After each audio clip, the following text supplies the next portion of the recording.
All right. Thank you all. I'm going to introduce Reverend Susan Zoller now. She is originally from Louisiana, but she's been in Atlanta since 1977, so that makes her practically a native. She did spend a little bit of time in Maui, Hawaii, as the minister of the Center for Spiritual Living there. And she, in her pre-ministerial life, taught biology, chemistry, and physics in the public school systems of Gwinnett and Cobb County. And her life changed when she walked into the Atlanta Church of Religious Science in 1985 and heard Dr. Kennedy Schultz, as so many of us had a life-changing experience with him. It sparked her lifelong study and dedication to religious science. And currently, she's a staff minister at SLCA, Spiritual Living Center of Atlanta, and she lives with her wife of 25 years and their 2 dogs. And if you see her on Facebook, you always see her cute dogs. They're so cute. Anyway, today we welcome her back to our center with a talk entitled Spiritual Audacity. And if you're online, I hope that you'll join us at cslmidtown.org for the Zoom link to meet Reverend Susan and to participate in our discussion. Please join me in welcoming Reverend Susan Zoller.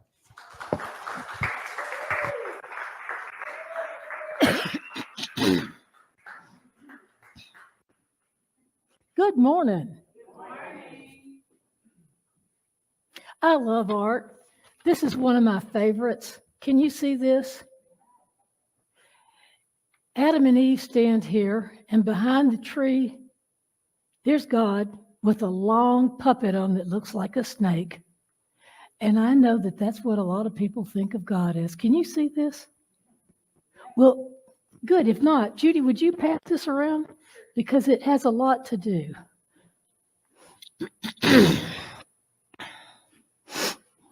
Well, I love art. I really do. I love all kinds of art. My parents were really surprised that I drew and colored when I was a small child. Now, when I say I love all art, let's have a full disclosure. I went to Pompidou Center in Paris, France. It's modern art. And I actually did say this upon leaving: our dogs can do better than that. And they could. But other than that, I love colors and I love the creativity that they can express. I also love humor, and I especially love comics. I do. Really, who doesn't? And if you are one in that latter camp, I'm sure my enthusiasm more than makes up for your dislike. Cartoons actually involve a lot of higher level thinking to put a message in a very small space, whether it's several panels or one, and to have the art to go with it, because great art really can elevate and it can inspire, but an inadequate illustration can cause people to turn away and not even see what's there. So think of your favorites. Do you anticipate the paper coming out or on the computer to see the day strip? I do. I get so excited. Some of my favorites are Calvin and Hobbes, Bloom County, Doonesbury, and the Far Side. You know who those are? There's some books back there that have at least 3 of the cartoons that I just are comic strips back at the welcome table. You know, cartoons are impacting. They're influential, and they're also really big business. Did you know that? Big, big business, a lot of money. They make us laugh. Sometimes they make us cry. Sometimes they skewer someone or something. And one of the most famous cartoons of all that's been the most that I know of is really, well, at least to me, you may not agree, highly spiritual. And let me set the scene. I couldn't find the picture that I wanted of this, so I'll just set it up in your mind. Desolate desert. There's a scrawny little tree that makes Charlie Brown's Christmas tree look elegant. And sitting on it are 2 vultures.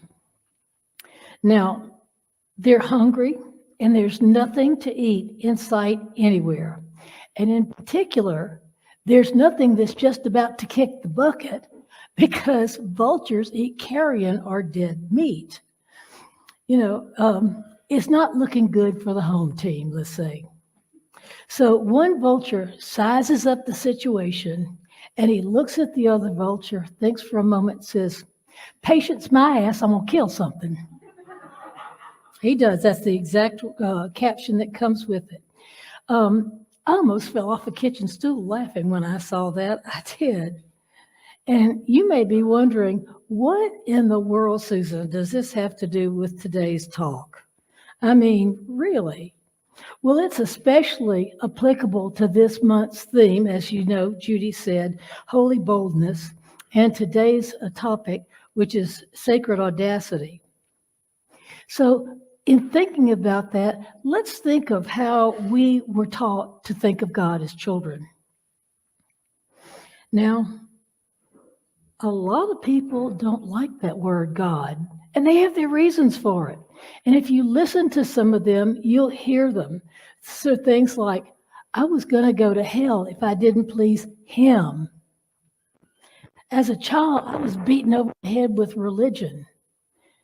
And I've heard many gay men say this in the past. God hates me. God just hates me. Now, let's assume that that vulture is a typical adult in today's society who sees, hears, and experiences conflict, scarcity, healthcare crises, crime, political division, and deceit.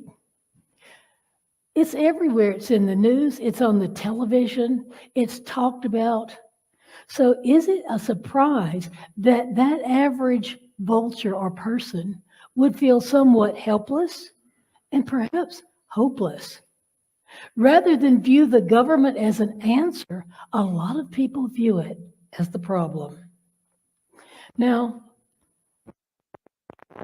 the fellow I mentioned earlier, Mr. Vulture, let's just optimistically call him Mr. Tweety. He feels the need to change. He's going to go out and he's going to make it happen. Even if he has to force a situation, he won't let it unfold. He's got to do something. There's no reason to trust. And he steps out of his normal vulture expectations because he's going so far as to attempt to create carrion to eat. Well, I might say to him, now you have faith, Tweety, come on. And he looks at us and says, where is God when children are dying? With war or hunger, or when our government passes unwanted laws, allowing people to go without or die, when people are despised and even tortured for simply loving someone. So good question. Where is God? As for faith, how were we taught to view God? As children, we came up because that makes such an impression. We were taught that God is supposed to love us, care for us, and provide for us. We are its creations. Notice the he in all these. Most world religions focus on a male deity. Some folks don't like the name God, but not to worry. There are so many names for God, I won't even try to say it. It's just endless. Yahweh, Elohim, Allah. There's so many to choose from. But what I know is regardless of the location, every culture projects its culture onto their deity. That's right. So many cultures are male-led, so therefore God or the deity, him. So if you have a problem with the culture, you're probably really going to have a problem with the deity. Yeah. So how many of us were taught to be God-fearing because God-fearing was a good person, a good American, a good quote-unquote Christian, because that's what we were taught was the foundation of our country was good Christians. That's not so. Most of the founding fathers were deists, which does not make me very popular when I say that, but it's true. Spirit taught in multiple religions was one to be feared. It ordered killing of infants, demanded animal sacrifice, and sent nasty plagues, if you can think of them, to people who displeased this deity. So who would want to meet this God? Really? I would tremble in my boots if I was sent there. It'd be worse than going to the principal's office. It would. With the descriptions that I have just shared with you, would you want your child to go stay with God for an afternoon? I don't think so. The Supreme Being sounds more like a candidate for a tribunal. Do you agree? You can speak. It's okay. How many of us were taught, that image of God? For me, God was 50 feet tall, sitting in a very uncomfortable 40-foot tall gold throne, sandals, long sandy-colored robe, long white hair, long white beard, and God knows I did not want to think about anything further than that. What's under God's robes is God's business, was my feeling about it. But that's what many of us had. And God is up away from us in the sky someplace. But the New Testament actually gave us a different picture of God, if you're familiar with the Bible. God here is a loving Father. As one child said, God sure got a lot nicer after he had children. Because Jesus, the master teacher, brought a whole new way of looking at spirit. Now, the foundation of religious science, or science of mind, teaches that there is a divine intelligence that is the creator of all that was, is, and ever will be. And most importantly, that includes us. You and I are the creations of the divine. We're not separate. We're part of that, with all the rights and privileges and issues that brings up. Religious science does not believe that we are brought here to please some deity. This divine intelligence is present everywhere, all the time, and always accepts our thoughts and feelings and emotions and creates accordingly. And that's a major point. Creates accordingly. There is no retribution from a big person in the sky, or however someone pictures God. There is no flunky legion of angels out there taking notes on everything I do with human body parts, who knows, to go report to the big guy, to tattle on me. No, that just doesn't happen. Because we are expressions. We are divine expressions of the Most High. We're highly individualized, but we're still part of the one individual that encompasses everything. We're not separate. And physics has proved this. You go down on a level and, you get smaller and smaller. All there is vibrating energy. There's so much space between that. If we could just see it with our eyes, but it's too small.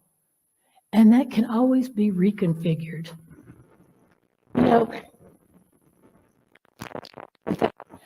Evaluation, and regardless of religious belief or life experiences. Now, many of us were taught, I really dislike this one, the meek shall inherit the world. The meek shall inherit the earth. I didn't consider myself meek, and I was a little offended to be left out, but that you and I should fear God, or at the very least show profound respect for this God, this great Father in the sky, as we were taught.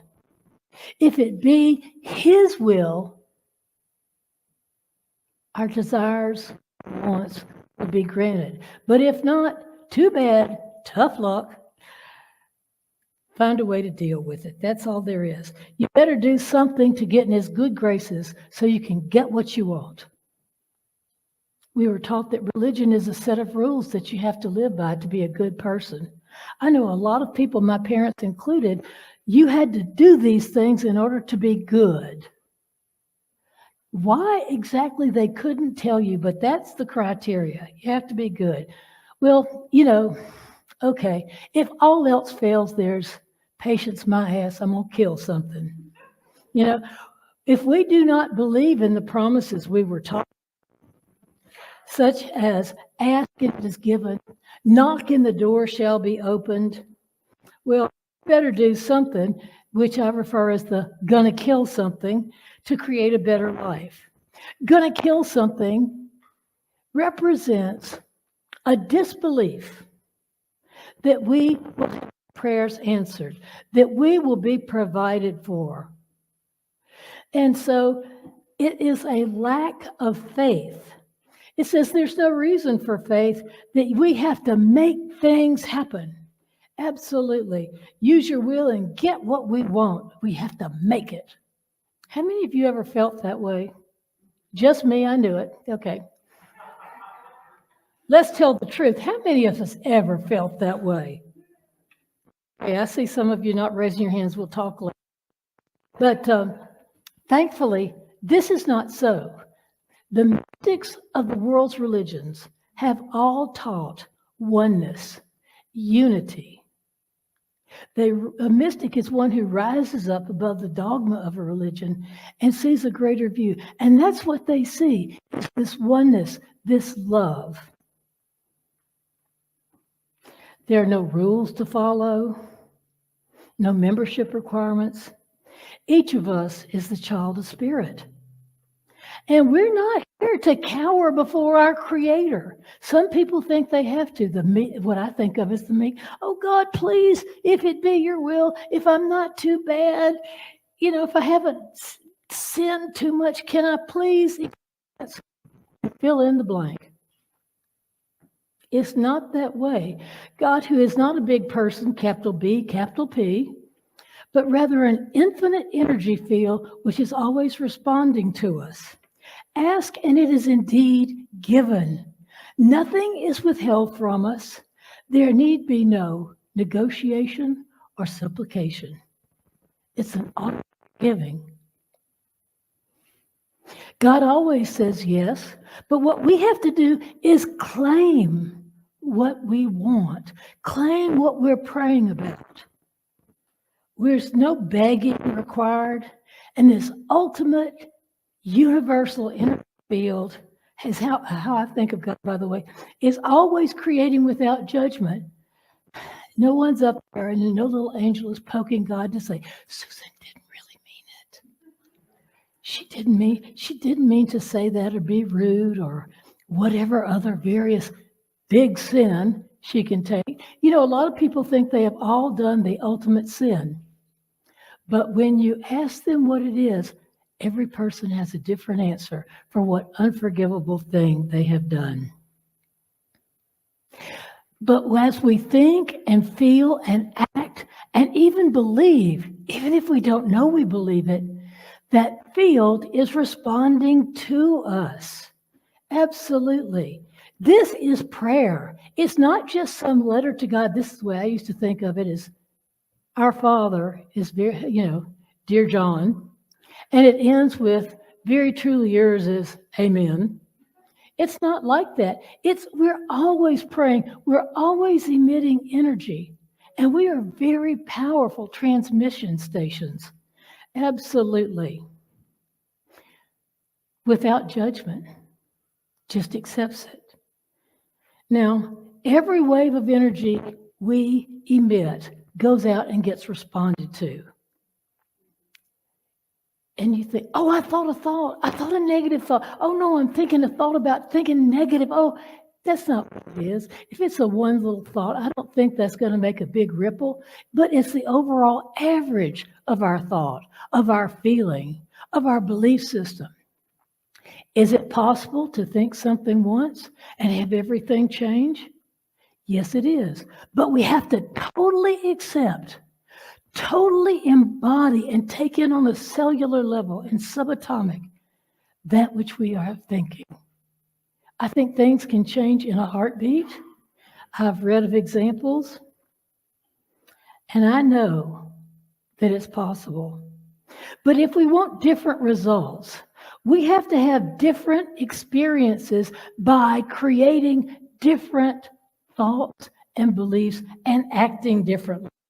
In other words, we have to pray differently. Well, that might be a problem for some of us. In other words, we're going to change our vibratory pattern. We are going to have to keep our vision high. Think of this. If you were on a ship and you're the captain and you want to go 5 miles that way, and you tell all the people and march forward 5 steps. March, march, march. Turn to your right, march 10 steps. No. Turn to your left and go 15 steps. No, never mind. Back up. Where do you think that ship is going to go? In circles, stay in the same place, or even regress? Because that's the way it is with our thoughts sometimes. We think, I know that all my needs are met, but how in the world am I going to pay the gas bill? How in the world am I going to be able to have a different medical situation? It's that 10 steps forward, 10 steps left, 10 steps right. But when we keep our vision still, when we focus on our goal, everything changes. Don't get caught up in the drama and the details of situations. Now, yes, you may have to deal with those situations. I'm not saying we just simply sit there and go, I am a thinker of great thoughts. Nothing affects me. I do not have a broken arm, even though it's hanging by my side and useless. No, we deal with the world, but what we do is deal as a basis of what we know to be spiritual truth. Absolutely. It doesn't mean that everything is just suddenly going to be hunky-dory. No, it's not true. And when something happens, we don't even have to know all the things to do. We have to be open to knowing them. And I believe when we're firm with our goal, we will be shown what to do. Absolutely. You can only go as far as your flashlight puts out light, but with every step you take, that light extends also. And I think that's the way it is with our guidance. Sometimes we may know everything. J.K. Rowling, who wrote the Harry Potter book, said it all came to her in an instant in a coffee shop in Edinburgh. And she knew. Well, that's really something else, but I don't have that experience very often. It's more of a process. And recently I spoke with a friend who was trained in religious science, went all the way through, I believe, the ministerial program. And he was asking me, how do I deal with a person who is pressuring me to become a Christian and have to believe a certain way? And what do you think about it? And I stopped him. I said, it doesn't matter. He said, what? It doesn't matter. What matters is in your consciousness and my consciousness at any moment. You don't have to convince someone else. You don't have to convert them. We have to take care of our own consciousness, which is also called by Ken Schultz Center, as you know. Mind our own business. He said it should be the 13th commandment. Mind our own business. Care of your own consciousness. And from that place, take action. Not just, oh, I better go over here. How many of us just want to go over and fix something right away? I've never been known to do it, but I have read of others who do. How can I deal with someone who has a different set of beliefs than me and are trying to force them on me? Know that the universe is conspiring for our good. And when something comes up, can we, instead of getting all involved, view it as information and affirm that we know somewhere within us what to do, and it emerges now? Does that change things? It does for me, and we have to keep focusing. And then he said, but my family, I said, it doesn't But this bill came in after I doesn't matter. What matters is what you choose to hold in consciousness. The government will anchor your own self in peace and love and no injustice, because the government does not determine our experience. Our consciousness does. And I'll say that again.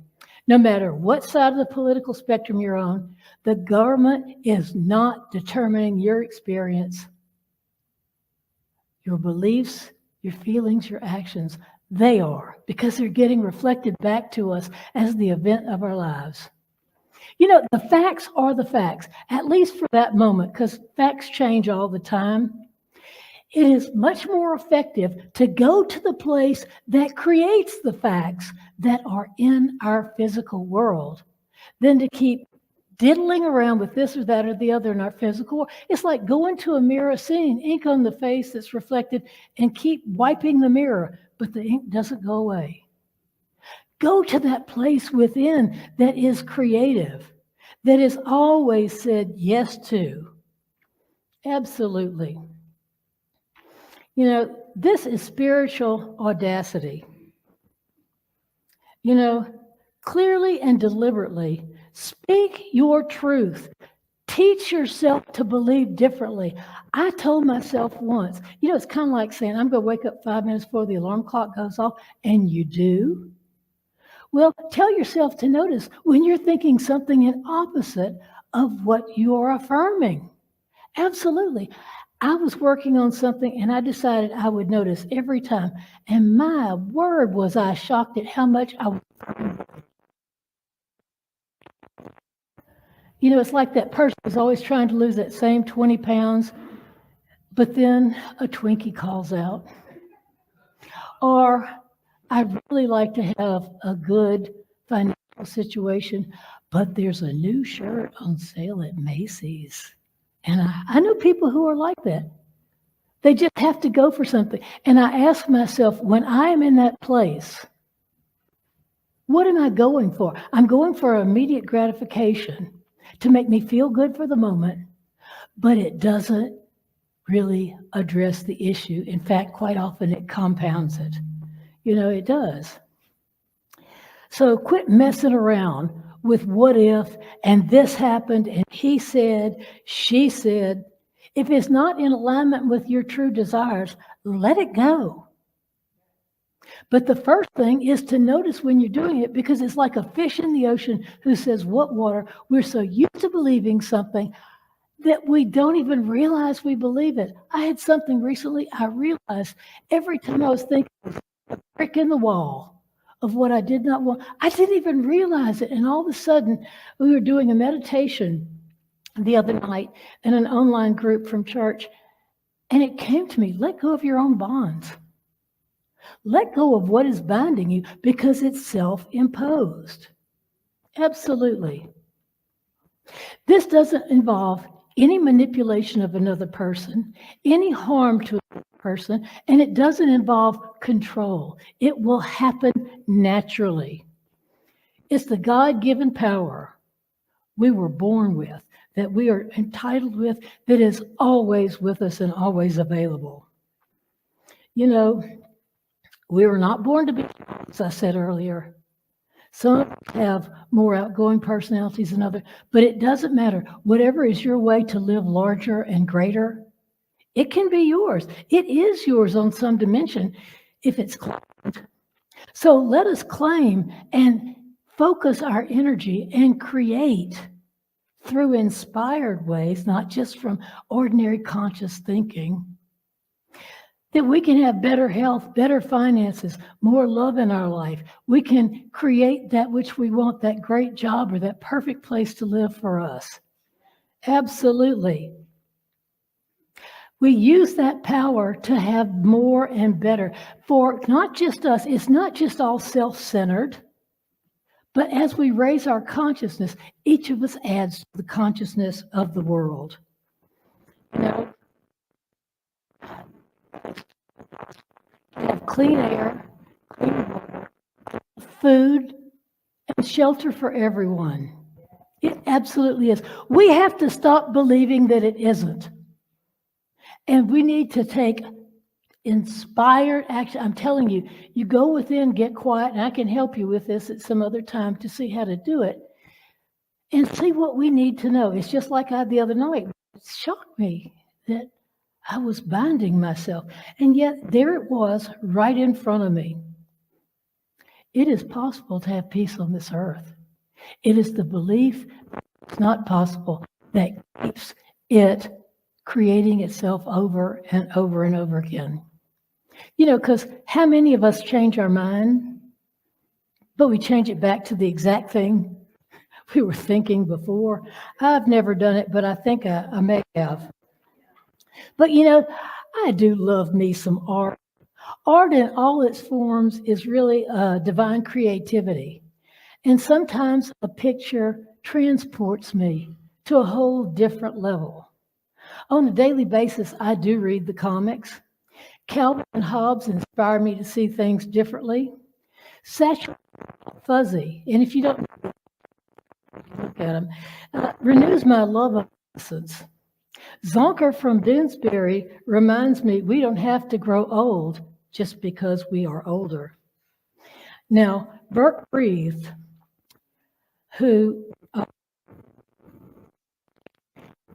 does Doonesbury, Pulitzer Prize for editorial cartooning in 1987. This was after he just lost his first published artwork job.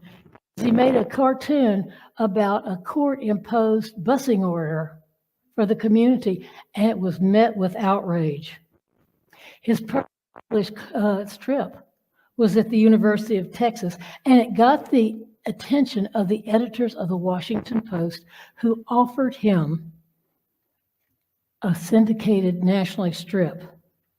So in 1980, Bloom County came to be, and the rest is history. All those people who told children, quit sitting around drawing, you're never going to make any money, you're not going to do anything with it, will pay attention, because Bert is internationally famous. And Mike Lukovich, Atlanta's cartoonist for the AJC, moved me to tears when John Lewis died.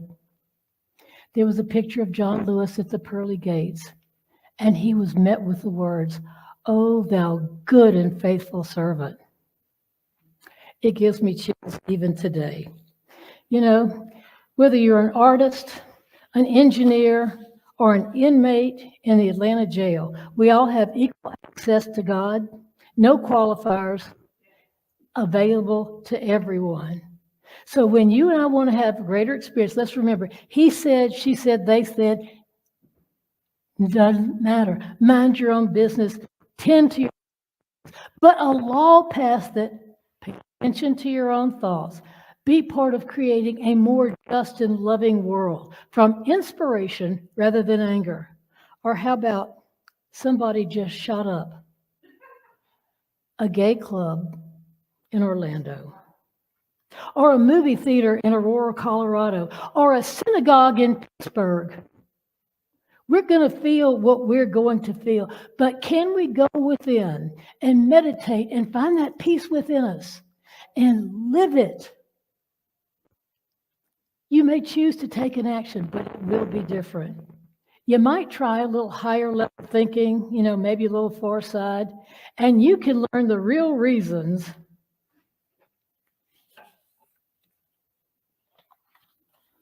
that dinosaurs became extinct, or learn how to actually and successfully enter the Midvale School for the Gifted. It's all there. Let us smile. Let us remember the joy of life.